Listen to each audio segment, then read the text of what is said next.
Hello. Good morning. How is everyone? Okay, so today's topic is bet on yourself. And I'm going to be going through and sharing some reasons and some strategies on why creatively you need to take a bet on yourself. No one else, no other system, no other process, no other random partner. Like, it's you. It's you, babe. It's you. So the first thing I want to share is that your creative intuition is not going to lead you astray, because creativity and intuition are interlinked. So they are connected, and I really believe that they're both anchored in truth. Just the same way that your body doesn't lie, like you get a pit in the bottom of your stomach, or you feel nauseous, or you feel queasy about a certain interaction. You're like, that person gives me the ick. I don't trust them. I don't like them, right? Like, your body shows you those signals. So even though intellectually you might rationalize the reasons why, oh, they're fine, I'm overreacting, I'm being dramatic, like, your body knows that you have an aversion to that experience or to that interaction, to that person. Creativity is the same way. Like, creativity doesn't lie. I think we can be confused because creativity doesn't really operate in time and in structure in the same way that we do in a linear day-to-day. Okay? So what's kind of messed up is, like, our linear experience of time, right, is very logical and is very structured. We get the same 24 hours in every day. And the way that we exist in the world, right, is that we have school. We have high school. We have 12, you're an 11th grader. Now you're a 12th grader. You know, school starts at the same time every year. Then we have college, and are you a freshman, a sophomore, junior, senior? Then, we have ages. Like, everything is marked with specific timelines that are universal. Oh, by the time I'm 22, I should be doing this because that's what everybody does. Oh, by the time I'm 25, I should be running my own business, or I should be already a published author. Like, all of these things that we tell ourselves is because as a society, we operate under a very strict and uniform construct of time. So when it comes to our creativity, which is much more body-based, which is much more about energy and much more about highs and lows and colors and feelings than it is about something uniform, we grow distrustful of it. We're like, I don't know, because I'm just trying to get from point A to point B. I'm so used to just, like, putting it in my Google Maps or Apple Maps and just being told exactly which way to turn, that the idea that somehow I'm going to create something and there's no roadmap, and in fact it is intentionally crazy and messy and windy path and up and down, like, I don't want that. That feels messy to me. That feels like something I can't control, and if I can't control it, then I can get hurt. Okay, so on some subconscious level, we are equating creativity with vulnerability, with opening ourselves up to things we can't control, with pain, with hurt. And that feels scary, because if we can't control it, then what is our relationship with it? We're always looking for stability and certainty. Okay? But what I want to say about the nature of creativity, whether you are working on a screenplay, working on your first novel, if you're a dancer, if you're a choreographer, if you're an artist, like a visual artist, like, the nature of creativity is that it's literally upside down. It's upside down. It's not driven by rationality. It's driven by some other force. So the way I think about it is that it actually sometimes drags you through, like, places that you wouldn't otherwise go, places that feel wrong, that feel like a waste of time, that feel like there's no point, that feel like there will be no payoff, no outcome, right? It purposely drags you through those places, I think, because through the discomfort is how you get better. Through the discomfort is how you actually learn. I think about the past year and how I've been working on this book and how there's been really such an unfolding. And a lot of it has been what I would call a painful awakening. As in, you're not sure how to do something. You try. You don't get it. Okay, you have to do it again. You have to do it over. Even in these rewrites that I'm doing, these edits that I'm doing, I'm finding myself actually having to write it over. It's not this cute little like, oh, I'll just edit it and polish it. No, I'm like, oh, I built the house wrong. Like, the foundation is wrong. I actually have to take down the foundation and put it back up. But I will say that in the putting back up, I am so much smarter and better because I know what I did wrong the first time. And by wrong, you might be like, oh, this isn't a self-criticism of the work. This is a, like, structurally, how do I interact and speak with the reader? What is my tone? What is my structure? I just didn't nail it the first time. And that's okay, right? But I want to say, like, I will never forget this. I will, from this point forward, forever know how to create a better structure, how to create a better foundation. And there's just no way I could have learned. Sometimes I think, and I don't know if you guys do this, but sometimes I think like, well, maybe I should have gone to school for this. Like, I'm not formally trained. What if I had done a 2-year master's program in memoir or in nonfiction writing? And then, or what if I had hired a coach to help me with this? Like you wouldn't just teach yourself piano. Why do I think I could just teach myself how to write? Like, shouldn't I have gotten some more training and some more structure? And I think that's my analytical brain trying to shortcut it. And the truth is that if someone had told me how to do it, I don't think I would have trusted it in the same way as if I had tried, messed up, been like, it's like in my body. Now I know what I did wrong or how I need to adjust this, right? It's like you need to actually go through this process. And trust me, it sucks. Like, it sucks. But it's also like the greatest probably thing I'll ever do. So I just keep reminding myself my creativity is never wrong. Let them drag me through the mud. Let me get all messy and dirty and crazy. I'll be better for it. Okay, the second point that I want to share is when it comes to betting on yourself, I really mean bet on yourself. When we're trying to do things for the first time, it feels very scary to be out there, putting ourselves out there all by ourselves. And so sometimes there will be this inclination or this sort of leaning motion where you're like, oh, I can't do this alone. That would be insane. Like, who am I to try this on my own? I should do this with a friend. I should do this with a collaborator. Okay? So on the business angle, what this looks like is, oh, I want to get like a ton of investors to back me so I can start this thing. Okay? Or it looks like, you know what? I don't know that I can do it alone.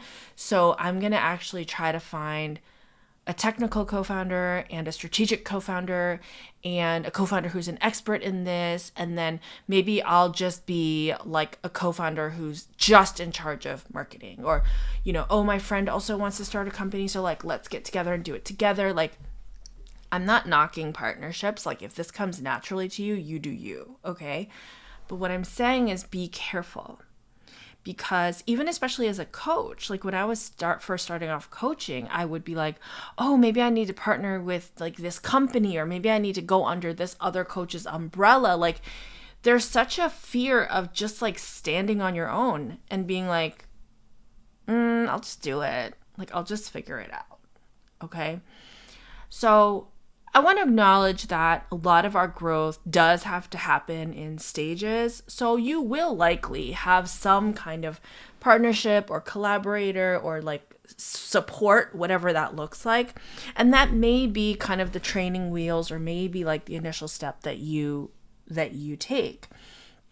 What I want to kind of warn you against though is like, sometimes I used to work with clients who would like want to start their own business, and like anyone who wants to start their own business is like already effing incredible. Like, you know, they're already like have a good idea, they're very focused, but they're not ready to like take the leap. And like, I can always see it in them, and I'm like, but you could just do it. Why do you need some random dude's money? Or like, why do you need to get some accreditation? Or like, why do you feel like you, and I say that in such a loving way, and I think sometimes it comes off as like, oh, you don't know how hard, and it's like, no, I know how hard it is. What I see is I see your potential. I see it. And especially if, let's say you're like under a company and now you're thinking about like going out on your own, right? It's like, I will ask them, I'm like, well, what do you do at your current company? And they'll like explain the like 50 hats that they wear. And then they'll like explain how like, oh, like the owner of the company is really checked out, but they are the ones who are like running things, and you know, they wear a million hats, blah, blah, blah. And I'm like, it sounds like you're already running it. Like, and I play this game where I say, okay, so if the owner just disappeared tomorrow, do you feel like you could run this company? And they'll without a doubt be like, yeah, totally, I already am. You know, not in a braggy way, but just in a like, no, like real talk. Like, I totally am. Like, everyone's checked out. I'm essentially like running this place. And it's then that I'm like, okay, so what makes you think you need that? Like you're doing it. You're doing it. And so I just think that it's that initial getting off the ground phase that really freaks us out.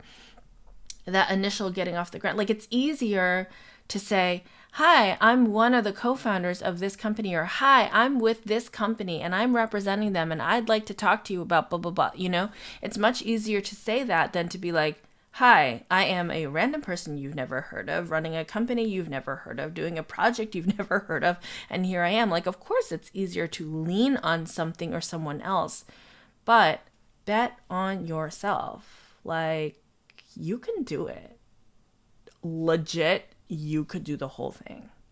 Okay, the third point that I want to share on this bet on yourself idea is that I want you to think about whenever you do something, whether it's art or commerce or art and commerce business, like whatever it looks like, I want you to create things that no one can take away from you.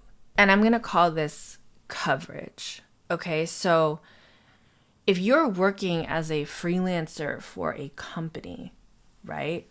Like at any moment, that company could be like, oh, our budget changed, you know? We aren't able to extend your contract. Okay. Now, if you're like, no, this is my spot, this is what I want to do forever, like I love the freelance life, you know, then a safer way to do this would be to just hedge, right? Just to at least have 2 to 3 multiple things going at a time. And if you do that, that's already like A++. Like that's already like you've already won the game. Like you've already figured out so much stuff. Okay. But I'm going to tell you about the hidden secret A++++, which is when you create something that is totally yours that no one can take away. And I want to separate this from how much money you make from it. Okay? Because at first, when you start doing this, you probably won't make very much money at all, because you will be, let's say running workshops on your own, or let's say you'll be having your own coaching business that you get to decide, where and when, what clients I take on, when my doors are open, right? Or you may write an ebook or a self-published book where you're like, okay, I sold like one. Nobody's like, nobody, you won't have any traction at first. Okay. But when you create your own little universe of products or services, those are things that no one can take away. And I'm talking that even platform agnostic. Okay. So if you have an ebook, or if you have a course, whether, I don't even care how you deliver it, whether it's on-demand course or whether you're literally like, okay, like March 30th, we're meeting on Zoom. Like, I don't care. Okay. But if you have content that is education that you're delivering, right? That's yours, that you have written, that you have created, no one can take that away. It doesn't really matter what happens with the economy or with companies or with even clients that come and go. Like, this is something that you own. And I've had a hard time articulating this, honestly, because for a long time I was so focused on like, well, what am I going to get out of it? Like, I don't want to write a book unless it's going to get purchased, or I don't want to do that unless it's going to get consumed, right? But the more I do it, the more I realize that the best spot, the spot that I want to be in is a place where I have control over the creation and the delivery of the thing. Also, I want to mention like what I'm doing now, where I am writing and creating my own journals to help people get unstuck from their careers. Like, that, to get to this point, basically took 5 years in my business. So I know what I'm saying may sound extreme or like, oh, that feels impossible. Trust me, it felt impossible for me for a long time as well. But I want to just plant that seed for you, because if I can cut down your time to get to this point to even 2 years or 3 years, that would feel so good for me, because I'm like, don't toil away. Don't waste time trying to figure it out. Like, let me just tell you from where I am on the mountain right now, right? And I'm still like here's base camp. I'm still just like, boop, like I'm just like, a couple hundred feet up. But from my vantage point on the mountain, specific to me and where I've been, I think that the sweetest fruit is the one that you create, that no one can take away from you, because we all want to feel a sense of agency and sovereignty. I think what's happening with layoffs and the kind of switch up in corporate America right now, where they're getting rid of DEI and they're sort of proclaiming like, oh, we basically don't care about you, right? Like all that stuff that's happening, the pain is doubled, obviously, A, because that's hurtful, but B, because we feel that we have no recourse. We feel like, we don't have control, right? Like someone up there in corporate can just make a decision and then it's just trickled down, and then I just have to eat it. I have no agency. Of course I have agency. I can quit. But is that really agency? Because in this economy, blah, blah, blah, right? So what I'm saying is, if you are on that path where you are ready to take on more responsibility, that's really what this is. It is feast or famine. Like when you are running your own business, whether it's a creative business or a business, right? Like, what we're really saying is you are responsible. And what I'm trying to encourage you is to say, don't be scared of that responsibility. That responsibility is awesome. That gives you so much creative control. That gives you so much power. That gives you so much ease, because you are not beholden to the whims of random people, random old men in corporate, okay?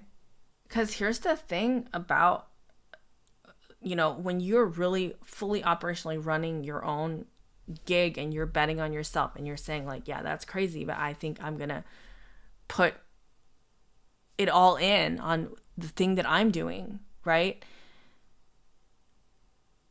Nothing is too big or too small. And that's where the freedom comes in, because I think to myself, okay, if all hell broke loose, if TikTok shut down for real, if YouTube shut down my account, if I had no social media, like I could still go to physical art fairs or book fairs and try to sell my stuff.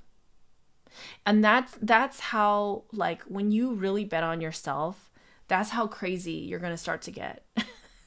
Because you're like, even in apocalyptic conditions, I don't care. I would go art fair to art fair. And let's say everything broke down and then I didn't even have a car. I would bicycle across the Pacific Northwest and I would go from farmer's market to art fair to book fair to Renaissance fair. I don't care. I would go door to door trying to hawk my things. That's the level of commitment, of devotion, of dedication that grows in you, that will appear when you just go batshit crazy and you bet on yourself. Okay, I'm just telling you that actually does happen. Okay, the fourth and last point that I want to just share is, like, I really want you guys to just trust that you're, like, smart and capable and creative. Okay, that you're good at problem solving. And this point, the word that I'm kind of anchoring it on is the word pivot. So you're like, when you really bet on yourself and when you really say, like, okay, I am it, I'm going to really try this and just go all in on me, right? Like, when you do that, you realize you actually get better and faster, right? You're not like a 500-pound rat that is just like stuck in a corner and like can't move its arms and legs. Like, you're actually like a really nimble sort of like feline creature that can at any moment's notice be like, gotta like change this. Like, your ability to pivot and to see opportunities and to move away and to the ability to move up and down and left and right, it's like you're a full 3D character. Like, you're gonna be able to do so many things because you're now in a hyper aware mode.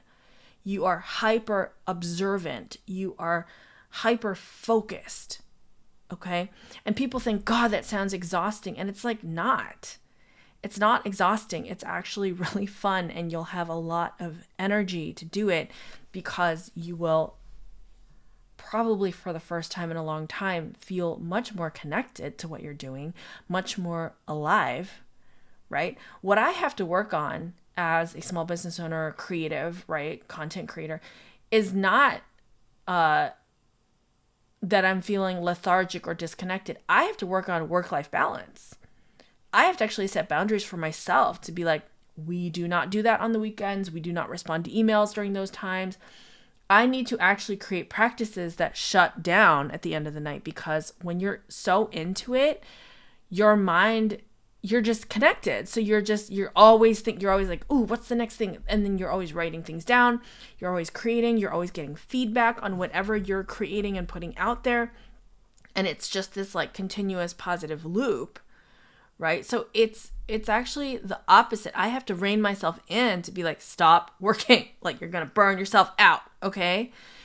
Because we want to avoid burnout because we want to sustain this life. We recognize that, oh, this is the shit. We want to stay here, but what do I need to do to stay here? What do I need to do to my body and mind to get everything correct so that I can just stay here?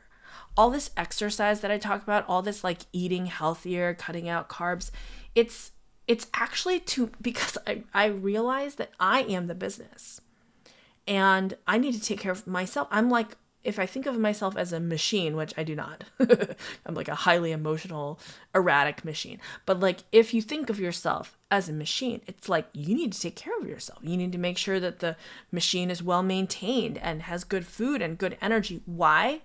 Why do we do this? It isn't actually wellness. It isn't actually, oh, because I just want to have a green juice. I mean, I do want to have a green juice. But it's that we recognize that we are the asset and we need to take care of the asset in order to keep doing what we're doing. And I gotta tell you, like, I'm just thinking back to like 3-4 years ago when I was just like kind of bumbling along, and I didn't think like that. I didn't think, oh, we are so powerful and have so much to create and so much to do that we need to actually like eat more kale. Like, I was like, no, kale was like not part of my life. Okay. Because I think before I was more in a like, oh, we're just getting by mindset. Whereas now I'm in a like, let's optimize and oil the machine and rest the machine so that we can just keep doing and creating the stuff that we love. It's a crazy mindset shift. But again, I'm telling you, this is where you will be if you just let yourself bet on yourself. Thank you everyone for the birthday wishes. It was so nice. I've never had a birthday like that where people who, even though like we're strangers, like we haven't met, I really felt the love. Like I really was just like, oh my God, the whole world wants me to have a happy birthday. It was really nice. So thank you. I did have a really nice birthday. We ended up just staying in and making burgers. And I did have 2 tiny slices of dessert, which were amazing. One was a key lime pie and one was this like chocolate ganache cake that you microwave. It's just from the freezer aisle, but it was so good. And I just really appreciate everyone. Thank you guys so much for the support. I hope this video was helpful for you guys. Just believe in yourself, bet on yourself. And what I'm trying to do here is like, I know the message today is strong. I know the message is heavy on seasoning, heavy on saturation. And you may be like, girl, I'm not ready to hear that right now. Like I'm at step 1 and you're talking about step 50. But I want to talk about step 50 because I need to tell you that this is what's coming.